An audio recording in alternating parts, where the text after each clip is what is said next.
أكم جرتن الحمد لله ثم الحمد لله حيما ربي قداتين هر أسنجا ولتدتشاني جر فريها نما أكيسو بيتا أكيسو دقيقة سدي في أفوري تناصون تاني تيرو الإرتوف نما أكيسن إجا قدوم فتني نما اتفكات وهي تك التقليد جانين أفان أربات التقليد يجون نمني فري في كايو إسا يوكين جمجو إسا نما برو ركايو أكا نمني برو قبو سندالو أكا نمني سنجراتشو في دوتا تسجراتشو تقليدني كون هركي جالو ولا للرامد وان بيكم سفال ليسو أبو عبادة البهتري نكنجي عرف العالمون فضلك بالعلم وقال الجهال بالتقليد والربيكم سكبو صدركاتي بيكم سام بيخن واللالان أمو أصوخي سنهوبتين أكنمت وانسر رادقه أديسا التقليد يوكين أكيسان كن جتشا في قوتشس نعمت أكسما أكيسا غاري في بدو تجر أكيسا ينما دلوتا بليستو تجر هيون خين شيخ محمد حسن ولد الددون أكيسان فطرة يوخين أمم دلوتا بليستو سديه جئ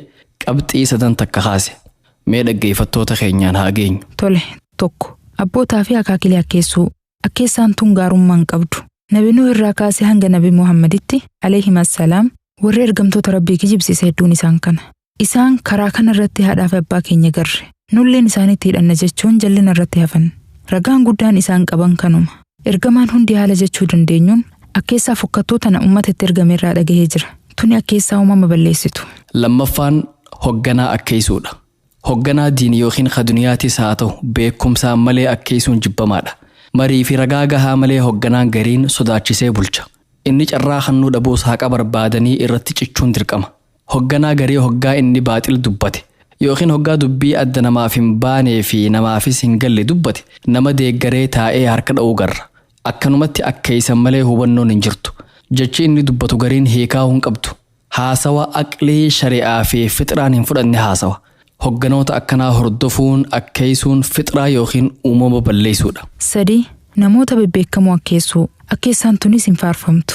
Akkuma garuu kana namni hedduun nama jaalatu sanitti fakkaatuudhaaf waan bu'aa isaaf hin qabne inumaa waan isa miidhuu danda'u dalaga.